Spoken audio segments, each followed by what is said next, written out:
name's Dale and this is Dale's Addiction. Apologies for the sound quality on this video.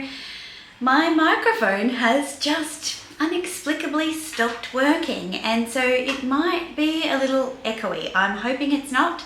If you do hear this kind of noise, it's my puppies walking around the room while I talk. So welcome to the October Q&A.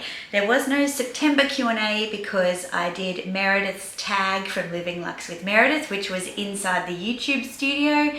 A little bit more general, kind of get to know me answers on a deeper level. So if that's something that you're interested in, I'll link that video above and in the description box below. But thanks again to everybody who takes the time to come up with these really creative questions for the monthly Q&As. I really appreciate it. I do glance at them, but I don't prepare for them. So it keeps it interesting when I'm actually filming the video. So I'll read out who's asked the questions if I can pronounce it. And again, if you want to participate in the monthly Q&A, then go and follow. Well, first of all, subscribe to me here on YouTube by hitting the red subscribe button and the bell notification. Then you'll receive updates on my community posts about when I'm doing the Q&A. I usually leave the post up for about 24 hours. I also post on Instagram at DaylesAddiction, and I put that in my stories for about 24 hours as well. So there's not a specific day, but you know, just subscribe and then you'll see. And if you've got a question that you want to ask, you can leave it there. The first question is from beloved_Chanel. As you have sold your bags, what's next on your wish list? So yes, I sold 7 bags and I made a video about why I sold those. I'll link that in the description box below. What's next on my wish list? Well, it's all Fendi. I'm sorry, it's all Fendi. The Fendi 25th anniversary of the Baguette is just, if you've seen any of my videos, you'll know there's just so much eye candy coming. There are so many beautiful designs and yeah, I'm just keeping my options open for that, to be honest. There was a moment where I thought I might be interested in buying the Louis Vuitton East-West Pochette Matisse. I know, because I'm not a big fan of the Pochette Matisse, but I saw the itty bitty baby one and I thought, you know what? I actually like this. It's all the things that I didn't like about the Machette. It's all the things I didn't like about the Pochette Matisse fixed and put into a new version. I like how small it is. I like that it doesn't look so masculine. It's not really a satchel bag anymore. I like the chain option. I don't like the strap length, but we can always fix that. So yeah, it's Fendi and that East-West Pochette Matisse. By Nadia. When are you coming to Melbourne? I wish I could come to Melbourne more often. I do. I have no plans to come to Melbourne at this stage. Liv_4. If money was no factor, what bags would you immediately buy right now? I'd buy every single one of the 25th anniversary re-edition bags from Fendi.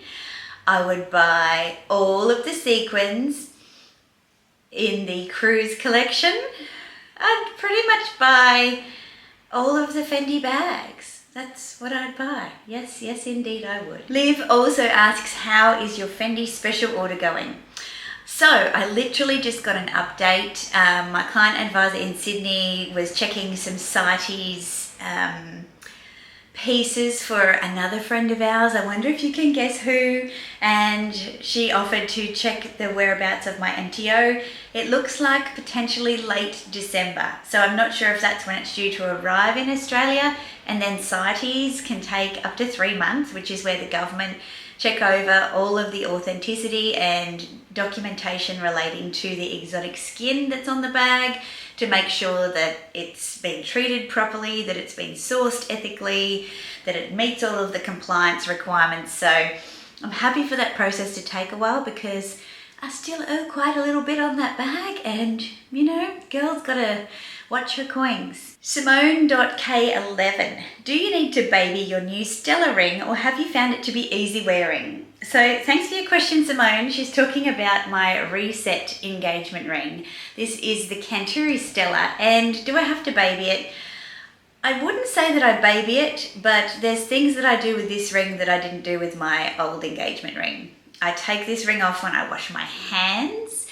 I take this ring off when I do the gardening, when I do a workout. I take it off when I go to bed at night. Sometimes I need to take it off to tuck my pockets into my jeans because this thing sits up pretty high off my fingers.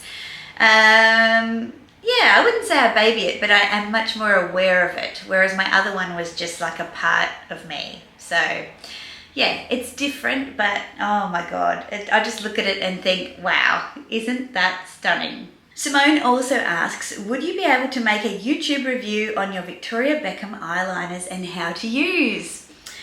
Yes, I could. I mean, I don't do makeup tutorials. I just play around with makeup. I'm sure if any makeup artist or enthusiast or guru saw me demonstrating how to apply eyeliner, they would have the biggest laugh in the world. Like doing my upper waterline, I'm like, I don't know what the right way is to do it, but I can definitely talk about them. I think there's another question about eyeliners I might have seen because I have some here with me, so stay tuned, there might be some more info. Miss Storm Erin, which Fendi Baguettes did you not like or think were ugly from the 25th anniversary? Oh dear, look out, what a killer question. Okay, oh, this might be tricky. Look, there's a few. The ones that I actually think are ugly are mostly brown because me and brown bags, we just don't go. There is like it could be Astrakhan, like a brown tartan looking baguette. Not a fan of that one, haven't seen it in person. Haven't seen much hype about it, probably because it is quite an acquired taste, I would say. There's also another one that's quite geometric, brown undertones, not a fan of that one either. I did say before that I would buy them all, and that's because, you know, if I could afford to be a collector, I'd collect hard, definitely. I quite like the blankety kind of one. So there's a grey blankety, looks like a pair of knitted gloves. I don't know. I don't like that one either. Yeah, that's all. I think all of the others are absolutely beautiful. Maybe the leopard print one too I don't like. So yeah, yes, quite a few. All right, DMCMJ66, hi Debbie. What do you think of the new Peekaboo with the baguette clasp pocket on the front? Thank you for your question, Debbie. So there is a new Peekaboo. It looks like a Peekaboo and a baguette went out the back and had a baby, and that comes in a small and a medium size. The colours are like a taupe, a pink, the green and the purple. I think it's pretty cool. I'd like to see it in person. I'm hoping that my local boutique will get some so that I can have a look. The collection will launch next week, so we're a week out.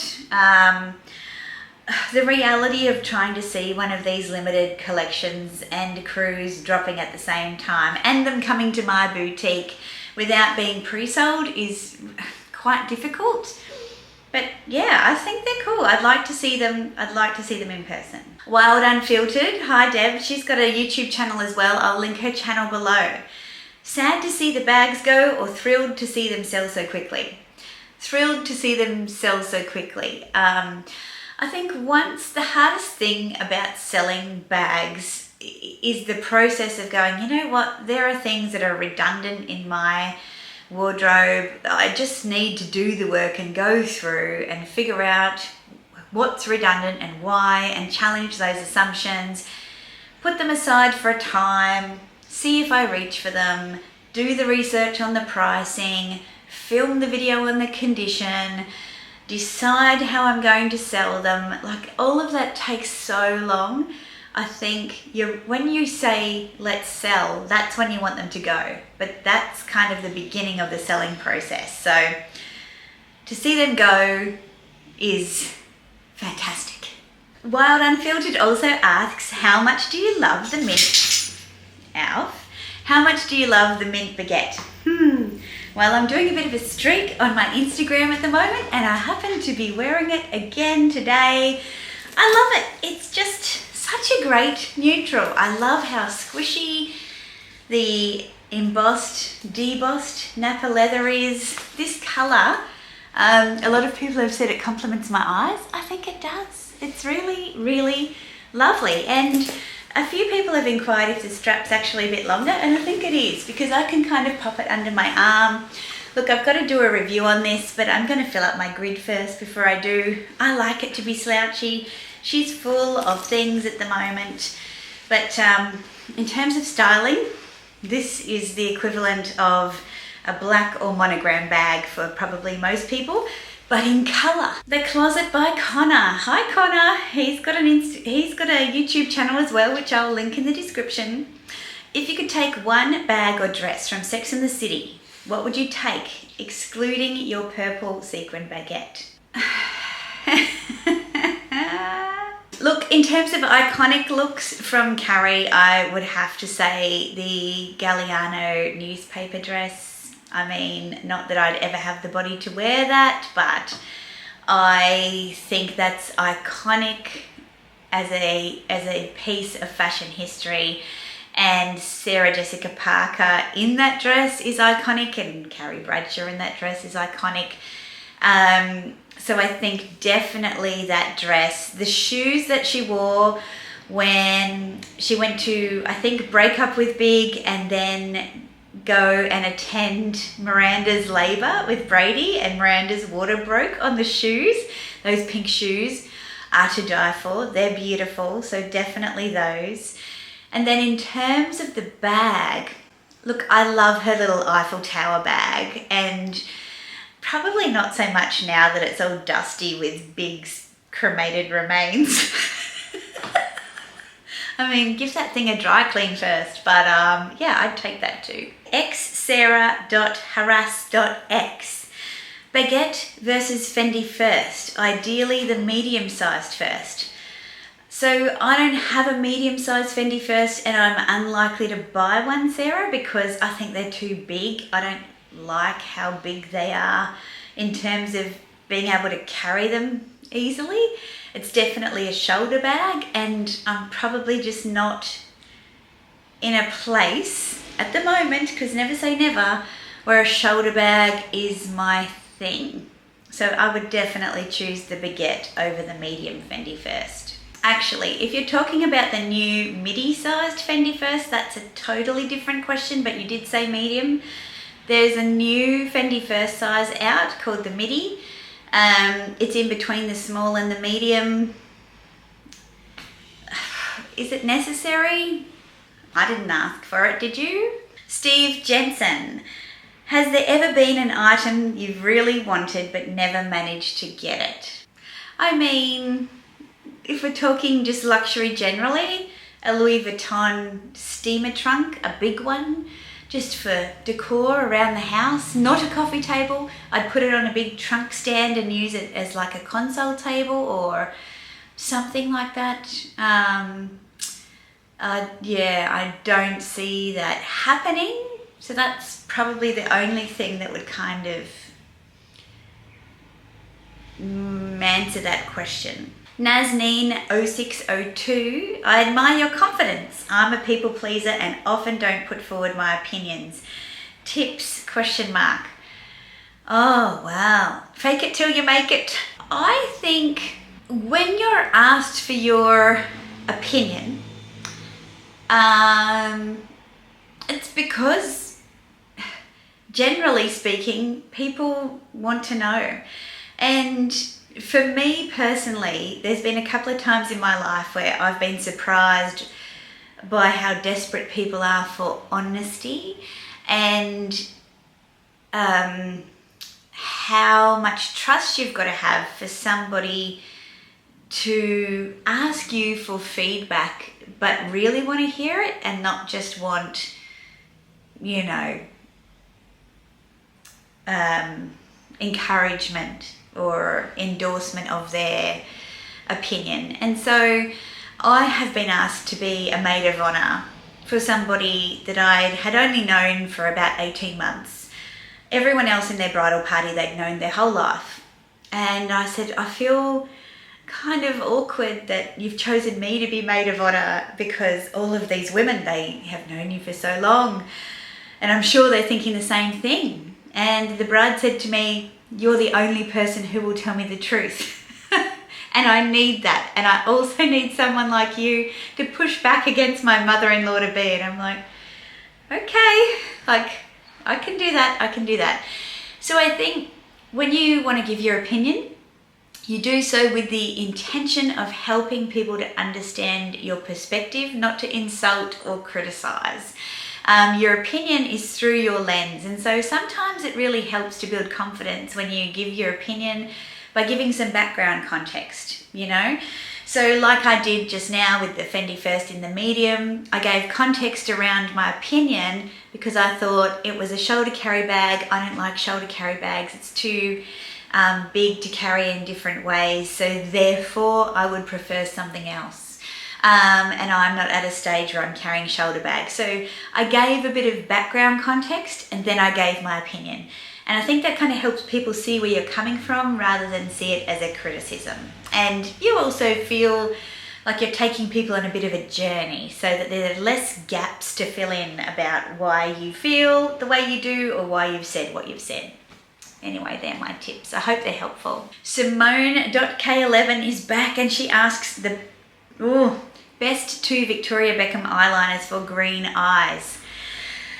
Well, Simone, I am wearing the green today and I have green eyes. So hopefully you can see I've just done my top lash line and my upper waterline, and hopefully you can see that that is just making my eyes go crazy.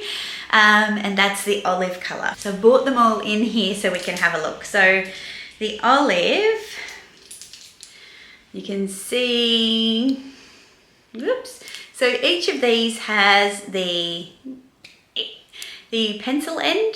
I don't know if you can see that. There you go. The pencil end and a kind of smudger end. So I'm going to just give you a look. Hopefully I do not get this on my white dress. So this is the olive green. I'm not sure if that's going to show. I'll move my face out of the way. It's probably not going to show you much, but it's like a foresty, probably a foresty olivey green, I suppose. It's one of my favorites for green eyes, and each of the pencils comes with a sharpener. So when you actually buy off the Victoria Beckham website, you've actually got to opt out of getting the sharpener. Saves you $2, but you don't need a sharpener with every single pencil. So one of my favorites is definitely the olive. I mean, all of the colors I have I've bought to go with green eyes because that's what I got. The other one is the fig, which is kind of like a purplish color. There is a new, let me just do that. There is a new purple color. So let's see if you can see it. So when you look at the color wheel, and this is how you kind of figure out, you know, when I did my styling course, I kind of figured out colors. But colors that are the opposite side of the color wheel complement each other. So green and pink, for example. Green and green obviously reinforces, but then I do pink shadows. And sometimes with these pink shadows, I will use the ash or the sea grey, sorry, which is like a silvery color. I'll pop that on too. So I've just put that on the top here. Oh, so you can see that. So the color payoff pigmentation, they're buttery smooth, as Connor would say, they're amazing. Then I have some browns, because browns and bronzes are really complementary to green eyes too. So I've got the bronze colour, which I'll put up the top. And I will put the cocoa down the bottom. So they're all of the colours that I have picked for green eyes. But honestly, Victoria Beckham, she keeps releasing more colours. So just today I got an email that there is now a green sequin pencil. I mean, of course I need to have that. There's a new purple pencil. Honestly, it's painful. I buy them directly from the Victoria Beckham website. They send them by FedEx. They arrive in about a week after ordering. They're really sustainably packaged. You get a little bag, which I always throw out because I don't want it. But the whole process is pretty seamless. I wish they had a makeup counter in our department stores or Sephora or Mecca or somewhere where you could go and play with them, but I think they just sell out. I think what she's doing is amazing. She does a whole bunch of other products. You're probably best to go and check out Merida's video. I'll link that in the description box below, where she shared a lot of her favourite skincare and cosmetics. She did it a few months ago, and that's when I started buying these, and yeah, just look at them. Just absolutely glorious. I will link mine in the description box below, and I'll just put the link to where all of the liners are so that you can go and see what works for you. Now I've got a paranoid about putting this on my white dress. Luxury and life in the middle. Hi Lisa. If you could only have one Fendi bag, which would it be? As in one from my collection or one full stop? Or one style?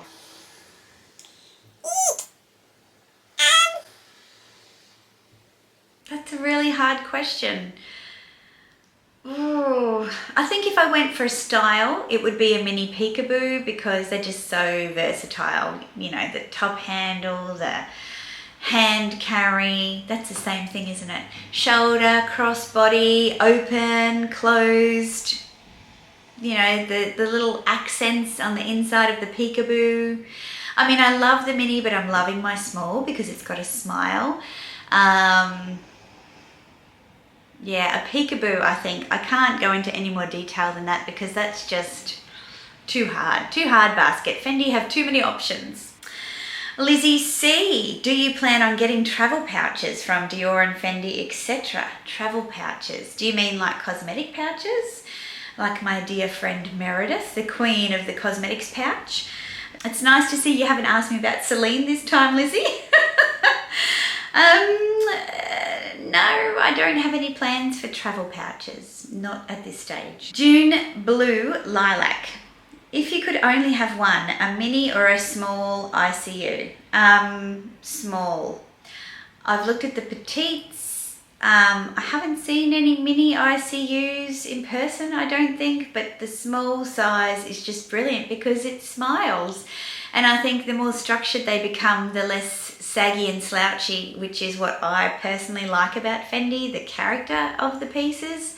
So yeah, it would definitely be a small ICU peekaboo. Fraga Bellissima, how you doing? Which 5 Fendi bags from Resort or 25th did you almost buy but decided against? Which 5? Well, I've spoken already in a video about the turquoise sequin baguette. I mean, I haven't almost bought any others because I didn't even allow myself to have a list long enough that I could be rejected that many times.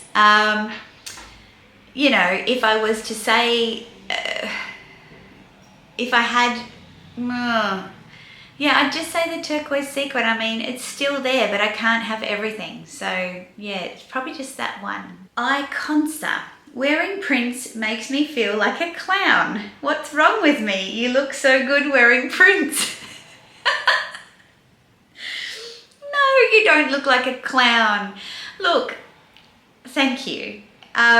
One thing that I learned on the styling course that I did about prints was it depends on kind of how your face is shaped and your features as to whether you choose prints at all. But then also the size of your body, so your height, your girth, your scale as to what kinds of prints work for you. So I can only talk about me, but I've got curved features. So I've got curved eyebrows, I've got bigger eyes, I've got fuller lips and a rounded nose. So I've got what you call curved features. What does that mean? It means that my hair tends to suit me when I've got it down, when it's got a bit of a wave in it. It's not as complimentary on my face shape when I have straight hair. And that makes a heap of sense to me, because when I feel my prettiest, I have a kink in my hair. In terms of prints, I am not a small person or an extremely large person. I'm of average height. I'm probably the average dress size for an Australian woman, but not an Australian designer. So on that basis, I wear rounded prints. So things like florals and paisleys and swirls, things that are kind of soft and rounded, of a medium kind of size, because they look good on me. If I wear them too small, I look bigger. If I wear them too big, they just make me look like a clown, right? There are people that I know here on YouTube. So Deb from Wild Unfiltered. I'll put a picture of Deb up. Thank you for volunteering, Deb, even though you haven't.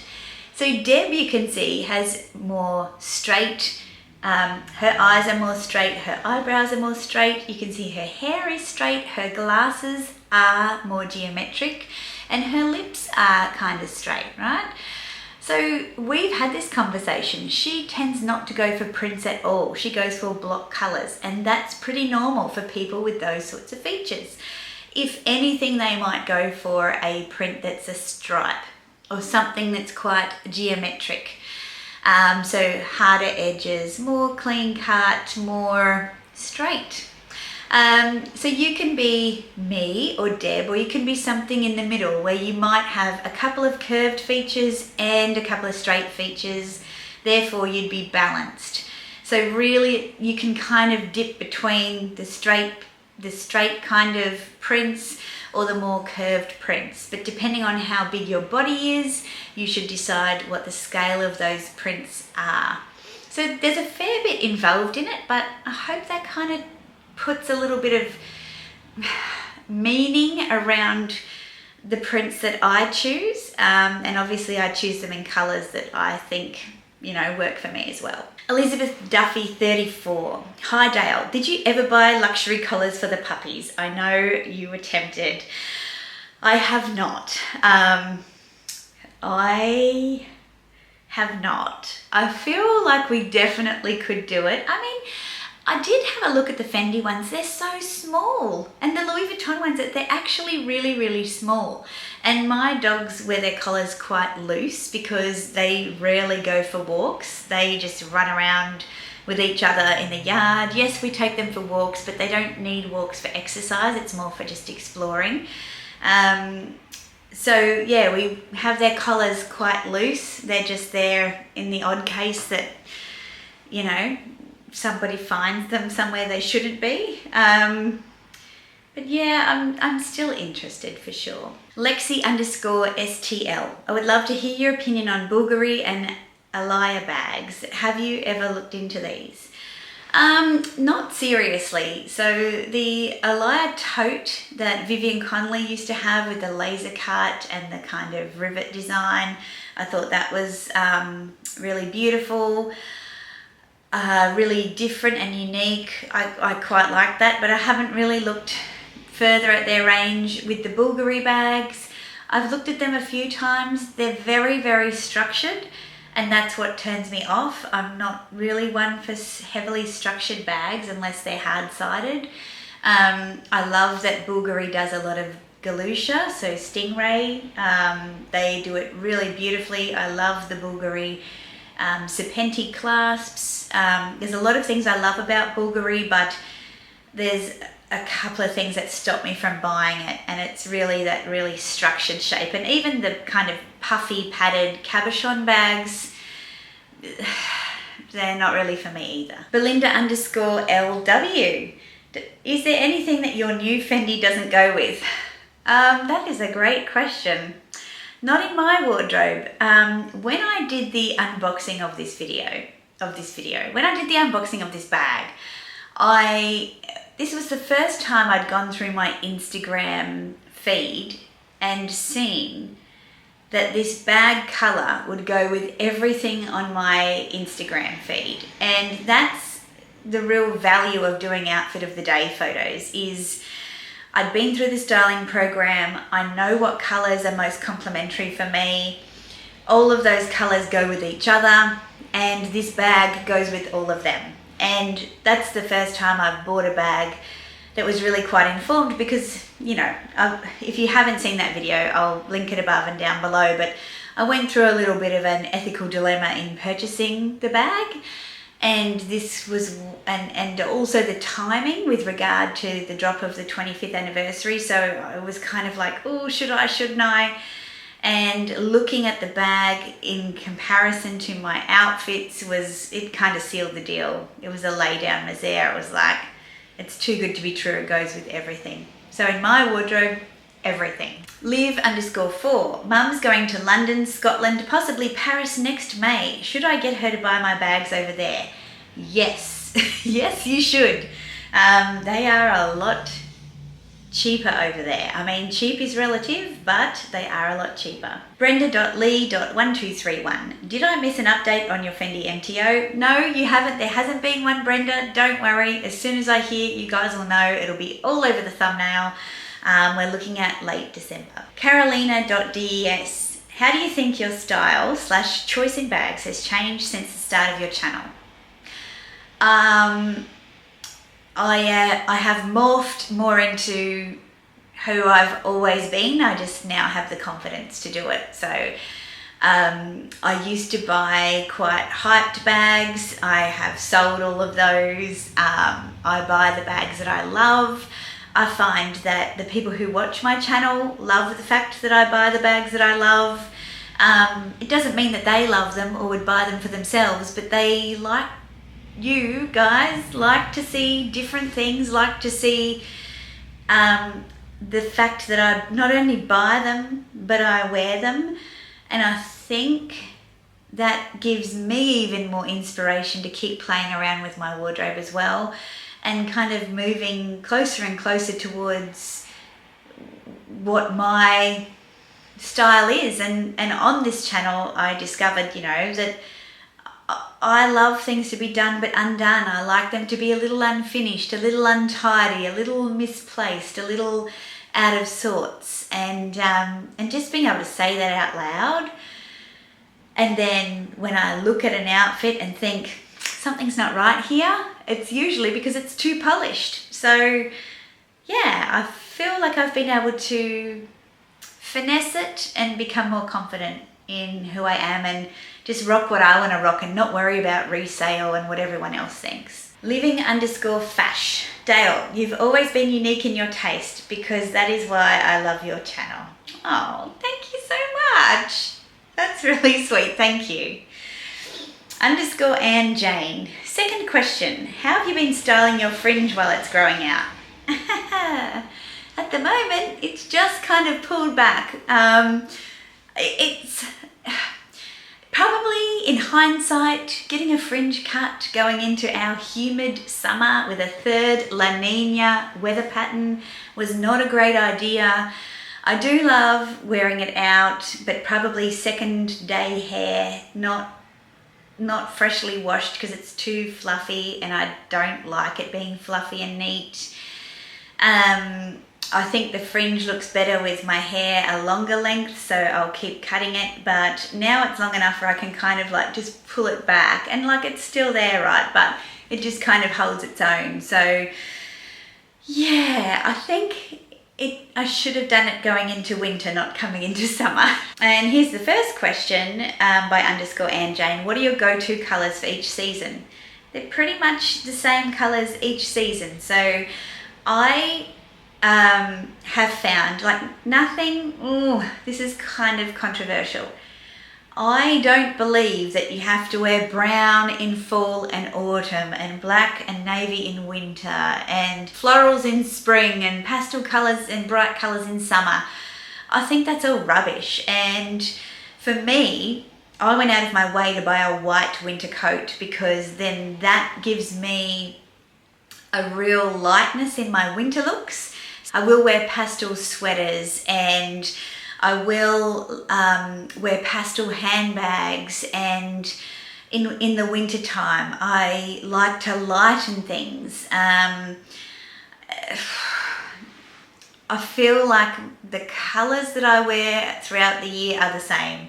So blues, pinks, lilacs, greens, you know, and then like a washed out jeans on the bottom, or I've got some white pants, purple pants. I've got shorts and trousers and dresses and sweaters all in the same colours, and blouses again. So I don't really think it changes, is the short version. Hannah. Hannah's got a new YouTube channel. I'll link her down in the description box below. Curious about how you now feel about the green Gucci bamboo handbag. Is it still one you love? I'll put a photo of it up here because I can't be bothered going into the other room to get it. Yes, I absolutely still love it. I actually find I like to wear that bag as like a night out bag, a date night bag. When we go to parties, I like to wear that bag.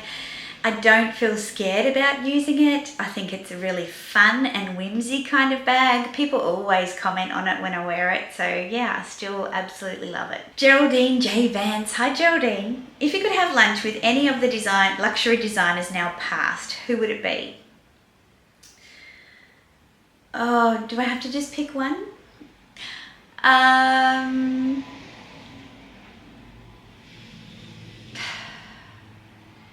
I will pick one. I'll pick Christian Dior. So much narrative exists around the pieces in Dior and how superstitious he was and how influenced he was by gardens and astrology and lucky charms. I'd love to talk to him about that because he passed very, very early in the House of Dior's history.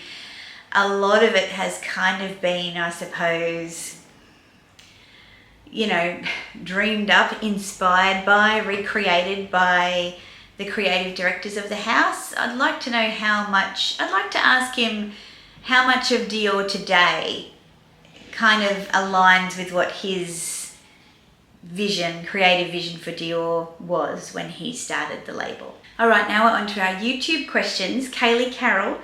With the bags you're selling, are you planning on getting one special bag or a few? You've been on YouTube for a while now. Which video is your favourite that you've done, and which one do you regret and wish you could redo? I am planning on buying a few bags with the proceeds of the ones that I sold. Do I have a favourite YouTube video? Look, usually the videos that I'm most proud of, you guys don't really watch. The views on those videos are really crappy, and it always makes me sad that I put a lot of time and energy into planning and filming them and they don't do so well. For example, the pop of colour, styling a pop of colour bag. So many people asked me about styling a pop of colour, so I actually did all the work with the colour wheel and made the outfits and demonstrated how they all work, and it hardly got any views in comparison to like a just sit down talk crap about bags video. One that I regret and wish I could do again, I don't have any. I would put them on the internet if I thought they were crappy. Sapna, as a true Fendi enthusiast, if you were if you were to start your Fendi handbag collection from scratch, would you do anything differently? And what would be the first 3 items that you would purchase? I would have started a lot earlier. That's what I would have done. My first 3 items, I mean, if I look at my first 3 items that I actually bought, the white Celeria mini Peekaboo, the purple sequin Baguette, and the bubblegum nano Baguette, I think they're pretty good starting point. I'm pretty happy with those, definitely. No regrets. Hillary S. Besides New York City, have you been anywhere else in the US? Or are there other places in the US that you're interested in visiting? Yes, I've been to LA, but only briefly. I have been to Las Vegas. I got married there. But there's so many places I want to see. I want to go to Seattle.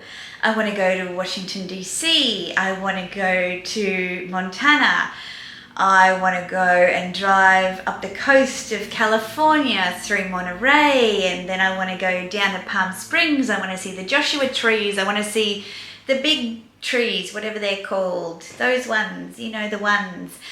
Yeah, it's a beautiful, big, interesting country. There's a lot that I'd love to see for sure.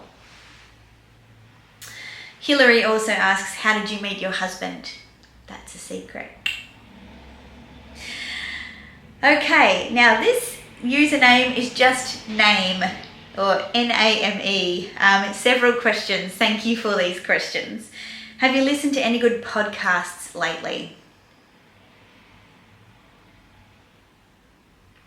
No. No, not any new ones. No.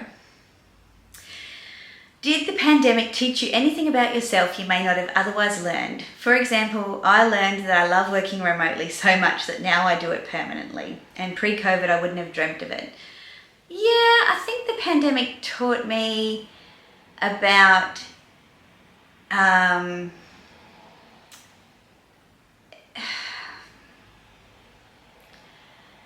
I guess distance really decides who are the most important people in your life, who you make time for, who makes time for you. It taught me about the fact that my way of thinking, my creativity, is a real gift in times like that, where there's no real right answer, so we can try a few things and see how they go and have a bit of fun in the process. It probably also taught me that I'm a bit more introverted than what I used to think. I really enjoyed the solitude, and I enjoyed not being busy and running around the place all the time. And yeah, I think that's what it taught me. What's your favorite type of plant? Well, if it's a house plant, I like things that are interesting, like this one. Hold on. Oh, can we see it? This is a begonia. Look how fun it is. I bought this last Christmas. Oh. And it's still going really strong. So I did not kill it, so I love it, and it loves me right back. In terms of cut flowers, I love peonies, you know, original, right? But they're in my birth month here in Australia, and also in my wedding month in the Northern Hemisphere. So winning, they're meant to be. And I love white roses, love white flowering plants. I think whites and greens just look so crisp and clean and beautiful together. Can you tell us a piece of advice you would have given your younger self, and would you have listened? I love the second part of that question. The advice I would have given is, you are the skinniest that you'll ever be now, so stop thinking that you're fat now. Because you're not. But I probably wouldn't have listened. Who's your favourite Spice Girl? Posh. I always had an affiliation with Posh. I thought the others were very tacky and loud. I liked her. I thought she had this sense of arrogance and, you know, yes, I sing in this group, but I don't have to be loud and tacky and la la la. I don't know. Yeah, I liked Posh Spice. Do you play board games, and if so, what's your favourite one? I love silly board games. I love the ones where you've got to put those lip separators in and you're stuck like this, and then you've got to say phrases and your partner has got to guess what you're actually saying, and you try not to laugh and spit everywhere. I love Cards Against Humanity. The kind of stuff that comes out of that is hilarious and disturbing. I love, there's another one called What Do You Meme, where like you get a picture and a hashtag and you've got to create a meme for that picture. I love that.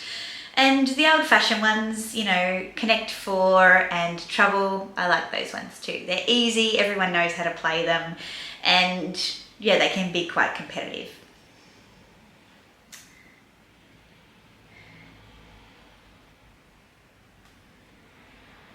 Do you have advice for getting or asking for a rise out of the company amidst global unrest? Do you have advice for getting a raise out of your company amidst global unrest? My only advice would be, what are you doing that's different besides your bills going up? Because if you're asking the company to give you a raise just because of inflation, I don't think that's good enough. I think you've got to demonstrate that you're adding value to the company so that in the midst of global unrest, they can't afford to lose you. Amy Brando, hi Amy. Do you buy more now that you're on socials? I do see it as a perk of the job, lol. And do you enjoy your items more now that you have a group of people who share in your love of luxe? That's a great question. Yes, I buy more. I don't know if it's just because I'm on socials, because I was buying more when I started watching the socials. So I don't know if it goes up a notch again when you're on the socials, you know, if you have a YouTube channel. But I definitely enjoy my items a lot more because I'm more confident to use them everywhere I go, and I'm more confident to engage with people about any questions they have when I do wear them. So yeah, absolutely. Autumn Beckman asked me a question. Oh my God, another YouTuber. Autumn was one of the first channels I started watching. So hi Autumn, fangirl here. Autumn's got a great channel about luxury living on a budget. It doesn't mean being tight. It means just finding better ways to buy luxury pieces. So go check out her channel if you want to figure out. She's amazing for tips on how to, she hunts things down. She's tenacious. She's on all the lists, and yeah, she has, she does some great community posts as well, where she kind of does all the work for you, finds all the pieces in the sales, and then just puts them in a community post with the links so you can just go buy them. Anyway, there you go, Autumn, there's a plug for you.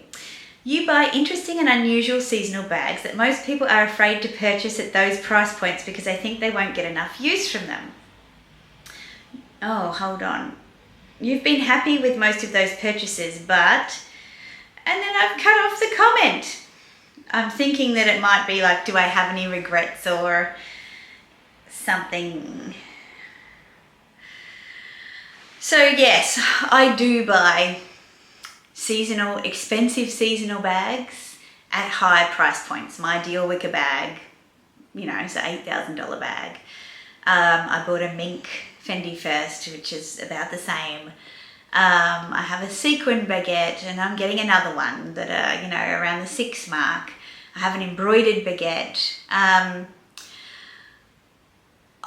If I'm to assume that the question, and I'm sorry Autumn, that after I've given you that big plug that I've cut half your question off when I've screenshot this. I don't have any regrets about any of my purchases. I think that I'm a person, I guess I know my style, and so I don't ever feel influenced to buy those things because nobody's buying them, as you said, you know. I remember, I think my unboxing of the Gucci wicker bag was the first one. A lot of people went and looked at it, but no one bought it. For me, I was like, this is the perfect bag for me. The mink Fendi first, the first bag that was on my list to make in my Fendi made to order was a mink baguette in that exact blush pink. And the fact that the Fendi first was released that very season in that same color, like no hesitation, I already knew that I wanted it. So for me, the example I'll give is to something that makes me think twice is the mohair Fendi Baguette that I've been thinking about. I'll put a picture over here. I adore that. It is so fun. It's so whimsical. It just makes me smile. And when I did my shilling bag, my fuzzy fabulous bag video, which I'll link as well, you guys all said, you've got to have that bag, Dale. You've got to have it. You could see, you know, that I was gushing about it. And why am I hesitating? It's just because of the 25th anniversary. Once that's done, you know, I will be looking to acquire that bag. And I will be looking at perhaps some alternative providers where I could pick it up at a better price at the end of its seasonal life. So, yes, I hope I've assumed your question right there, Autumn. No regrets. I don't get influenced to buy them. I back myself to buy them, I think, because I now know my style more. It's easier for me to say yes, and it's not about resale. You know, to me, once the money's spent, it's gone anyway. So, yeah, anything I get back is a bonus. And this last cheeky question from Sandra, she says, which bag do you get from the 25th anniversary of the Fendi Baguette? I'm not telling, you'll find out when I unbox it. But if you guys want to guess, feel free to fill up the comments section below. Look, that's all my questions. It's been quite a video. Oh my goodness me, we're approaching an hour. Well, you might need to watch this one over, you know, several little blocks of time, but hopefully you found it interesting. I always love thinking about the answers to these questions that you so thoughtfully put to me. I'll put out another one at the end of October. No, it's already the end of October. At the end of November, for November. So until then, please like and subscribe. Come back for more. If you've got any ideas on videos you'd like to see me to put together, I'd be really interested to hear about those too, because a lot of it's pretty one way. So it is my channel and it's up to me to come up with content, but if there's things you want to see, I'm always open to it. So hit me up in the comments or in the DMs on Instagram. I put out videos on Wednesdays and Sundays, sometimes some extra ones. I'd love to see you back here, so please come join me. Ciao for now. Bye.